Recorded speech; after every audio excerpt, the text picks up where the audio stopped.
Wait for it. Wait for it.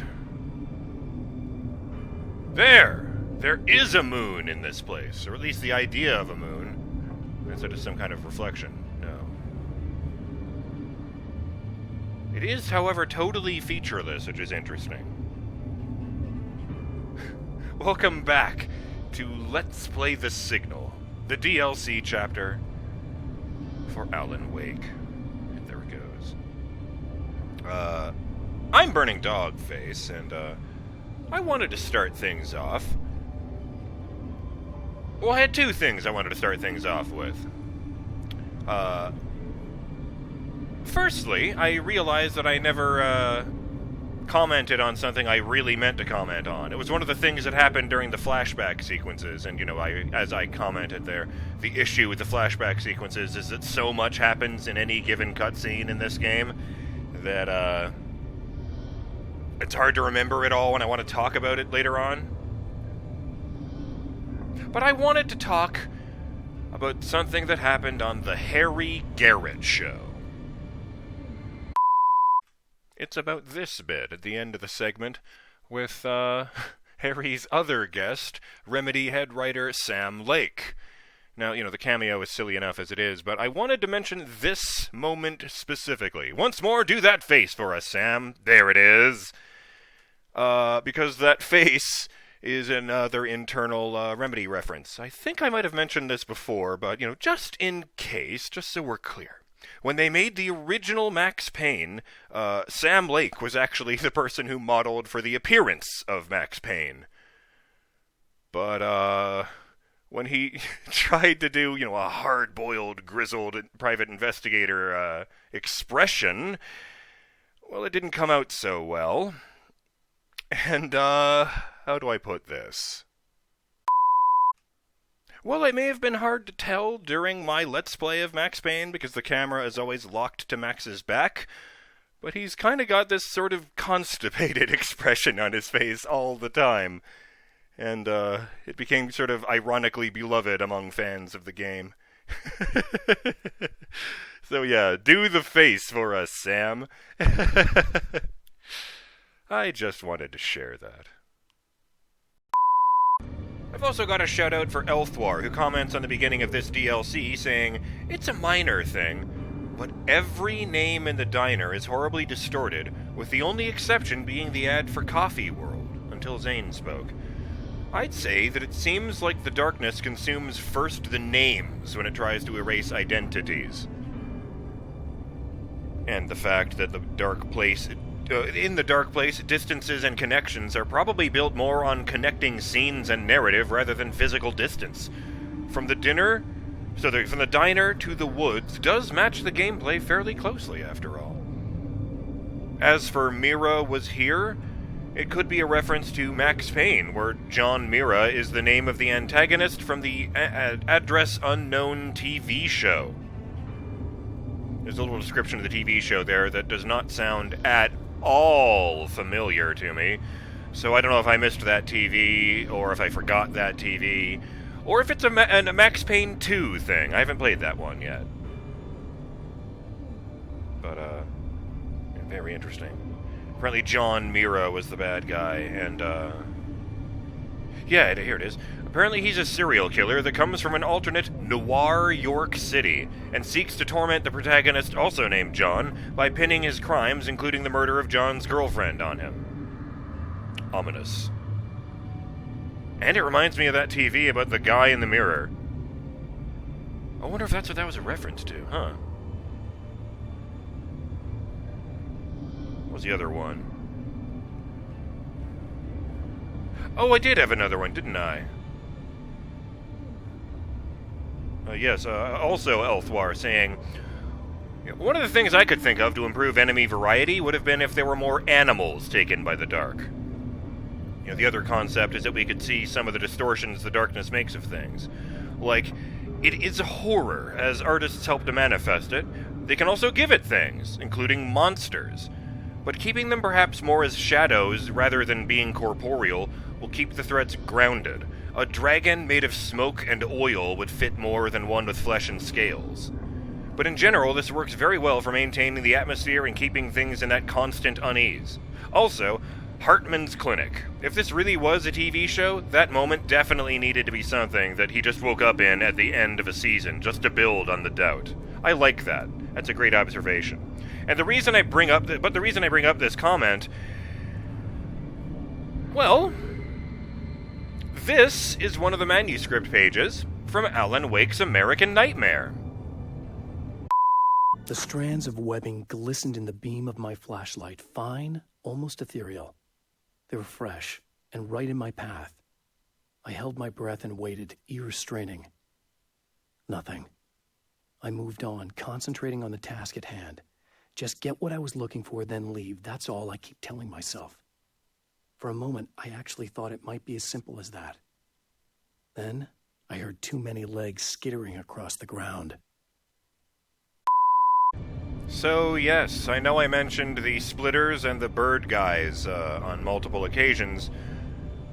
I did not mention the spiders. Yeah, that was messed up. But it actually gets worse, believe it or not, if I might drag this out one more moment.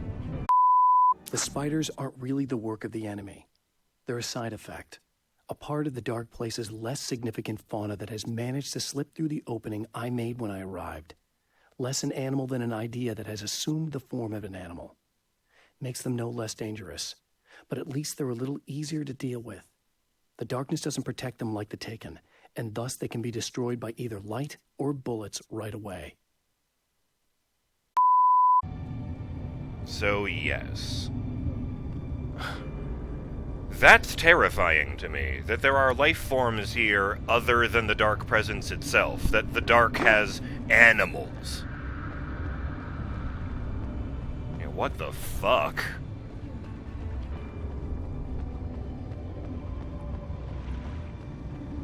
Alright, let's trigger this damn trap. That was not there before. Oh, that's right, I went underneath.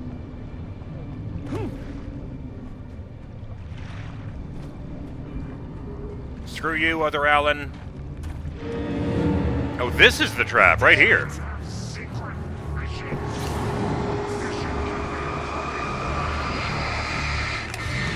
Hey, back up, buddy. How did you get behind me? Never mind. I'll figure it out. Nope!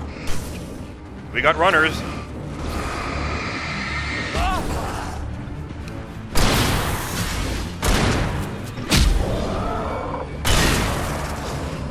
Oh, shit. Oh, you just need to die, that's all. Oh, shit!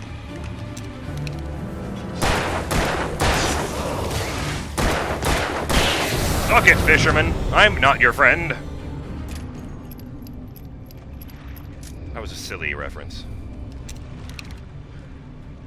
Mind you, it was also silly to yammer on for that amount of time at the beginning, but whatever!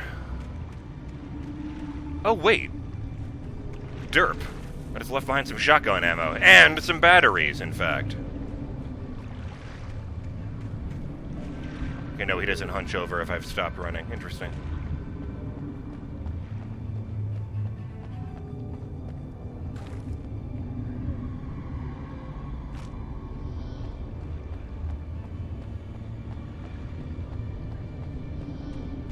It's funny, I've never actually heard if there are alternate language dubs of this game. At one point I just assumed that Ilkka Ville probably voices Alan in the Finnish version. I don't know there is one. And you know, even if they had alternate language versions, even though they're a Finland-based developer... There's a clock up there. Can I get over that pile of boxes? No, it doesn't go anywhere. Okay, good to know. Yeah, even though it's a Finland-based developer, I don't know that, well, a Finnish language version would be profitable enough for the publisher to justify it. Climb!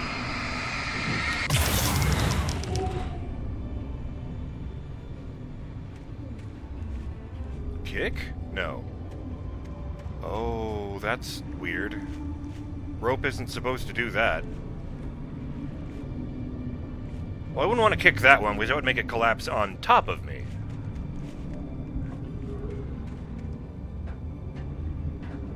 Where'd the fucking gun go? Does he always do... No! No! Because when I have the pistol... Oh, I remembered it wrong. Huh. Okay. My mistake. Look over there so I don't hit the things. I've actually got a comment on that subject, but I've done enough shoutouts for the moment. Is there only a jump scare when I get to the fucking end of this thing?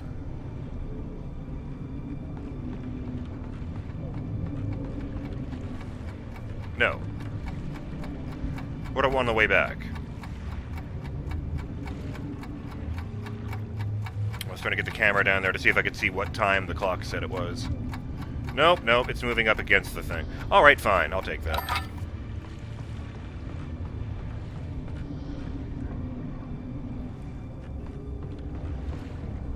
So I was about to ask if the alarm clocks are meant to indicate that Alan is asleep.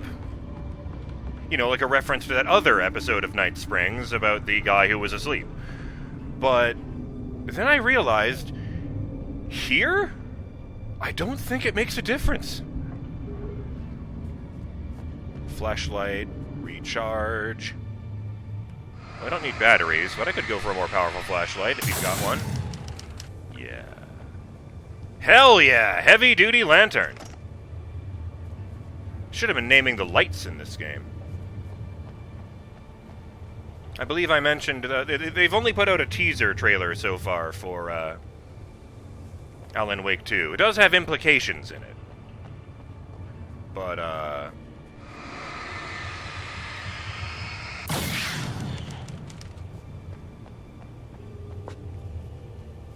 yeah, it has implications in it, and, Oh, that's never a good sound, is it? You know? No, it isn't. That's word for word what I was just thinking. Well, that's never a good sound, is it? What was I saying? Oh, yes, yes.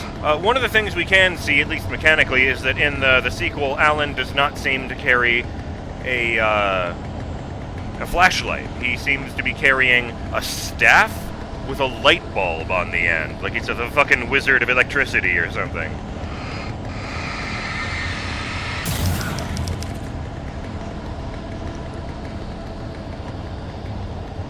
I feel like that has to be something to do with trying to make the game scarier, but I'm not sure how that would be. And honestly, I'm mostly saying that based on my knowledge that,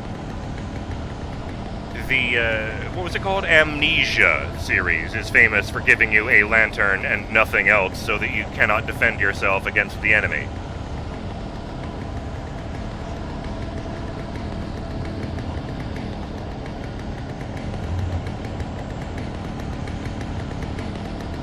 I think he's standing right there, you guys.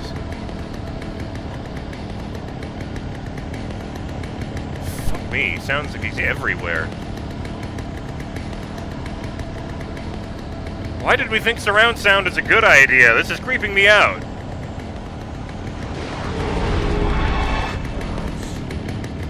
Oh, Christ! That guy actually startled the shit out of me. And he's not even the dangerous one here.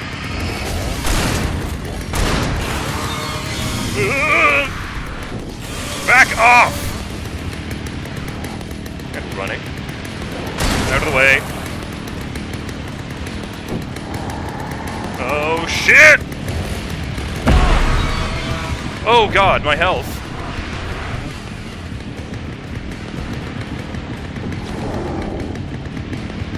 What the?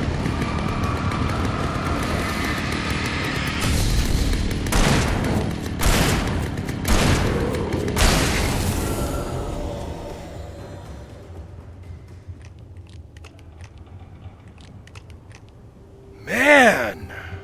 Fuck that guy!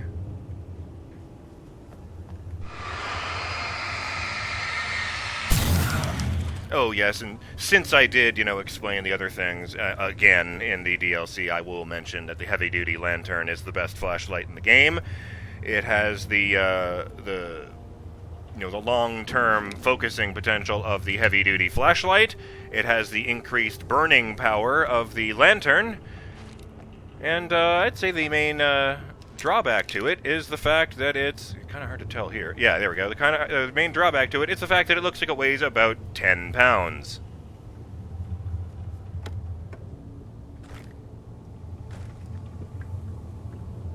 Oh, right, fine. I was going to go back for the ones I got out of recharge, but... easy come, easy go. What was the saying my French teacher used to say? Comme ci, comme ça. Actually, that might mean so-so. I can't remember. It was either, yeah, it was one of two sayings I was thinking of. Yeah, I think that does mean so-so. Like if someone asks you how your weekend went, it's the thing where you wiggle your hand back and forth and go, eh...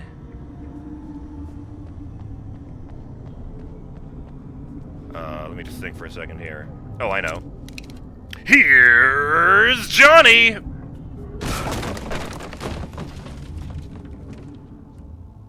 I found out that a bunch of people think that's just a reference to The Shining, and don't realize that that was a reference in The Shining. Fuck. The Tonight Show with Johnny Carson, for the record. At the very beginning of each episode, Johnny would be introduced by his co-host, Ed McMahon, who would make said introduction by saying, "Here, live on stage in whatever city, it's your host. Give it up for him, folks. Here's Johnny!" And then the guy from The Shining was named Jack, which is short for John, so... here's Johnny as he's breaking the door down. It was a joke. I don't even know how I know that, to be honest. Oh, now I do remember, actually. It's just suddenly come to me. Fucking Weird Al wrote a song called, Here's Johnny, to the tune of Who's Johnny? Oh! And we're running. Actually, let's not run. Let's just murder. Come on, Lumberjack. Oh, you get the consolation prize. The consolation prize is buckshot!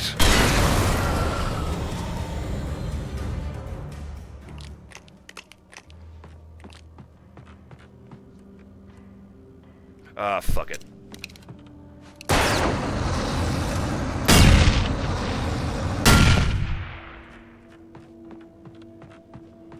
Wow, it exploded so thoroughly that there aren't even any pieces of metal lying around. Fuck! I looked at that and I thought it was like 7 boxes of ammo lying in a row.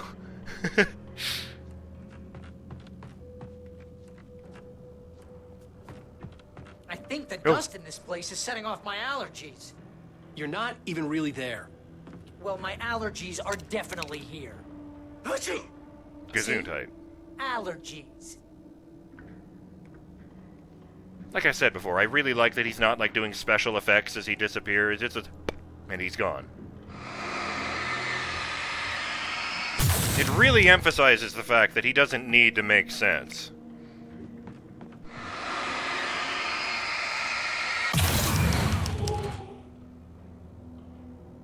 Did you guys just hear an engine?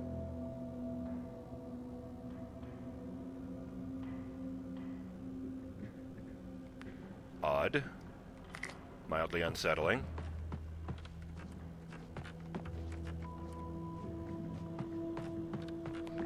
But hey, we're playing Alan Wake, and it was only mildly unsettling, so I'll call that a win. Ooh, this one's really freaking out. Red box! Calm down.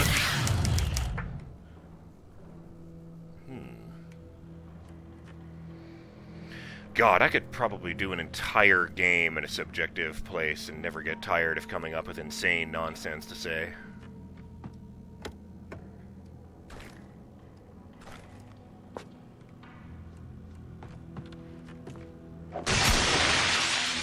When people get tired, fuck! Ugh! My organs.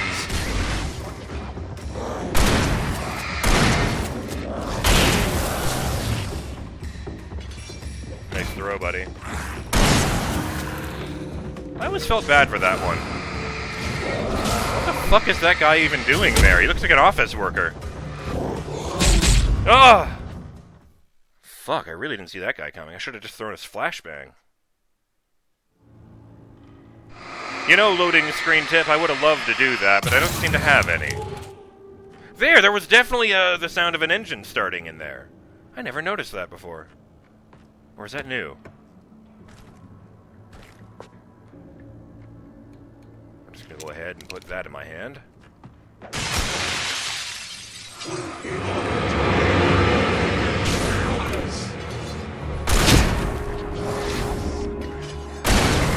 Oh boy!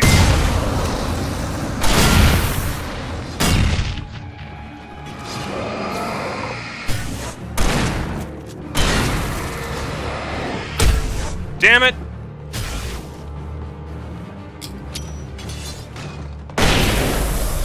I thought there were 3 of them, but... No, music stopped, okay.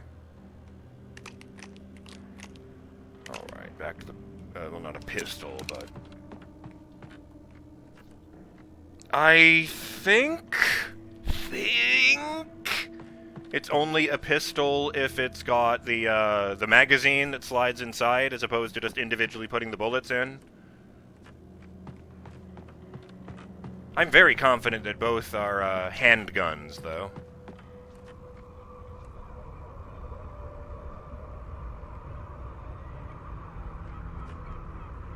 Sounds like a flock of geese the size of Manhattan.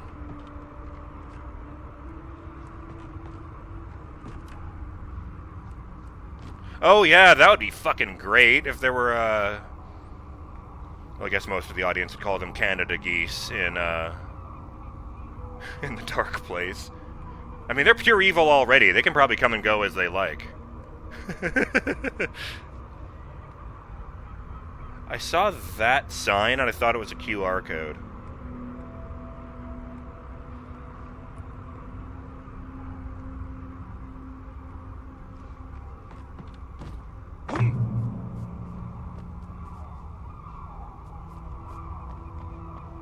Alright, first things first.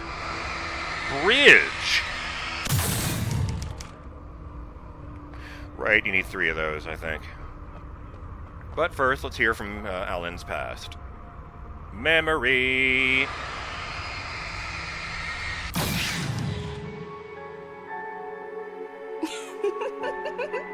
Stop it! They're waiting for us downstairs. We don't have time for Alan. I knew she wasn't really here, but she still made my heart ache. I had saved Alice, but I wasn't even sure when that happened. Was it days ago? Weeks? Longer? I had no way of knowing.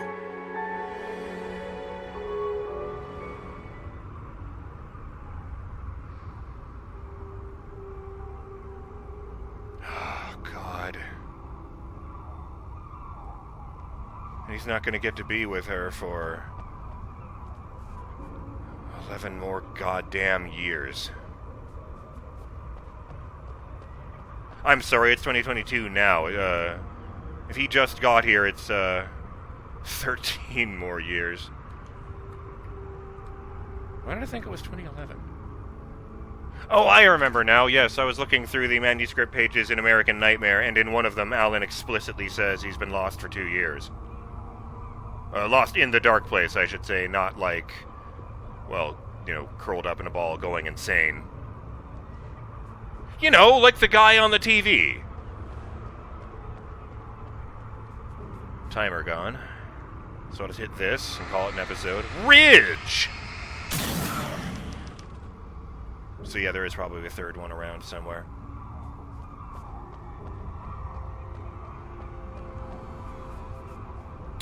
It's actually surprisingly ambiguous whether or not Alan Wake's American Nightmare is canon.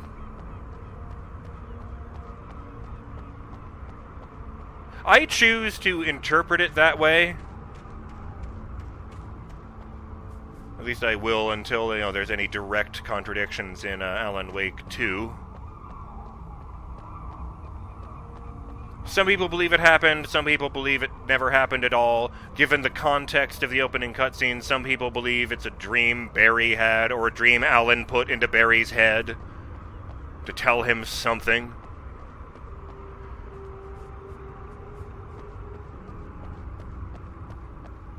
I don't know. I have a soft spot for that one. I just say, you watch the series, I think you will understand why. That's way higher than he normally jumps. Oh well. I'm BurningDogFace, and I will see you next time on Let's Play The Signal, the DLC chapter for Alan Wake. Again!